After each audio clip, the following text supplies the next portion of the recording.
Қайырлы күн, құрметті көрермендер, менің арнама қош келдіңіздер. Бүгін сіздермен өте дәмді, енді дәмі керемет болып шығатын томат соусында балық жасайтын боламыз.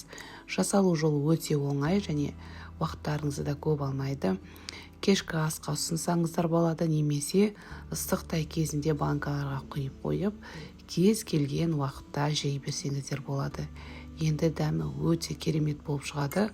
Міндетті түрде осы рецептпен жасап көріңіздер. Жақсы сақталады, ешқандай бұзылмайды, құртылмайды. Егер менің арнама тіркелмеген болсаңыздар, арнама тіркеліп қоюды да ұмытпаңыздар. Менің арнамда балықтан өте көптеген рецепттер бар, тамақтар бар. Сол жерге қарап жасасаңыздар да болады. Ең алдымен бізге балық керек болады. Балықты кез келген түрінен ала берсеңіздер болады. Менде жерех балығы салмағы 1-300 килограммдай шықты. Балықтың шекқарын тазалап, сыртын аршып алғаннан кейін осындай бөліктерге бөліп, осы балығымызды тұздайтын боламыз. Алдын ала балығымызды жақсылап тұздап аламыз. Сонда біздің балығымызға тұзы сіңіп, дәмі керемет болып шығады. Енді балығымыздың тұзы сіңгенше балыққа қосатын соусымызды дайындайық.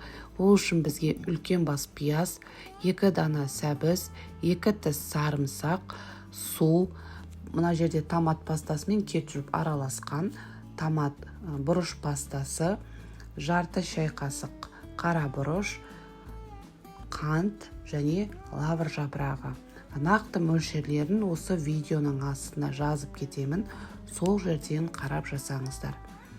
Ең алдымен көкөністерімізді турап дайындап алуымыз керек.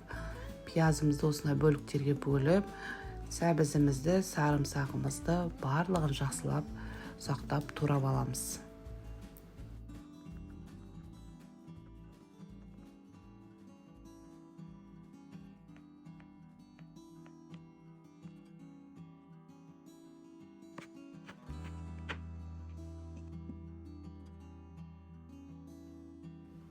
Енді қызып тұрған қазанымызға майымызды құйып, артынан сарымсағымызды салып, сарымсақты бірінші қуырамыз.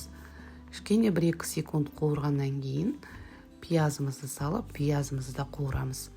Ыдыстарыңыз қуыратын қазандарыңыздың түбі кішкене қалыңдау болған жақсы. Балығымыз ұзақ уақыт піседі, сол себепті өте жақсы әдемі болып пісу үшін түбі қалың қазан таңдағандарыңыз дұрыс. Сарымсақ пен пиязымызды жақсылап қуырып аламыз.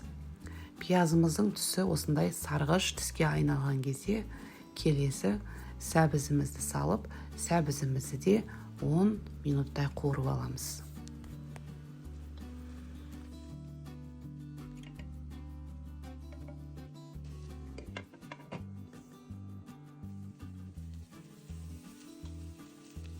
Сәбізімізді толық қуырып алғаннан кейін 1 үлкен ас қасық қант, жарты шай қасық қара бұрыш және томат пастасын салып, жақсылап араластырып, бетін жауып 10 минуттай бұқтырып аламыз. Бұл жерде менде тек қана томат пастасы емес, томат пастасы, кетчуп және бұрыш пастасы қосылған. Егер сіздерде бұрыш пастасы жоқ болса, оны қосу міндетті емес. Жартылай кетчуп, жартылай томат пастасын қосып жасасаңыздар да болады. Міне томатымыз 10 минуттай бұқтырылды. Енді осының үстіне су құямыз. 200 мл су құямыз. Міне уже бұрқылдап қайнай бастады. Енді лавр жапырағын салып, артынан балықтарымызды саламыз. Түгел барлық балығымызды салып шығамыз. Бұл жерде мен тұз салған жоқпын, өйткені мен балығымды тұздадым.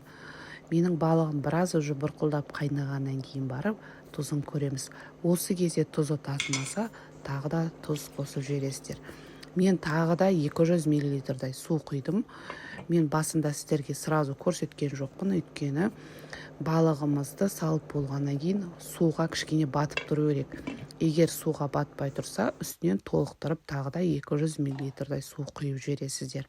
Қазанымыздың бетін жауып, отымыздың астын орташа отқа басып, балығымызды 4-5 сағаттай қайнатамыз. Балық негізі тез піседі, 1 сағатта да дайын болады, бірақ та ішіндегі ұсақ сүйектері піспей қалады. Сол себепті ұзақ қайнатсаңыздар, үлкен сүйектері ғана қалады, қалған ұсақ құлтанақ сүйектерінің барлығы пісіп кететін болады. Сол себепті біз балықты ұзақ уақыт пісіреміз. Балықтарыңызды суық кезінде жеген өте дәмді. Біз солай жейміз. Енді ыстықта жесеңіздер де болады. Салқындатып, одан кейін жесеңіздер одан да күшті болады. Міне балығымыз дайын. Енді менің жолдасым сіздерге дәмін айтатын болады. Кішкентай сүйектеріне шейін пісіп кетіпті. Керемет. Жұп-жұмсақ болып. Всегда сенікі дәмді шығады. Осы жолы одан да дәмді болып шыққан. Әрдайым сенікі өстіп дәмді шығады. Рахмет.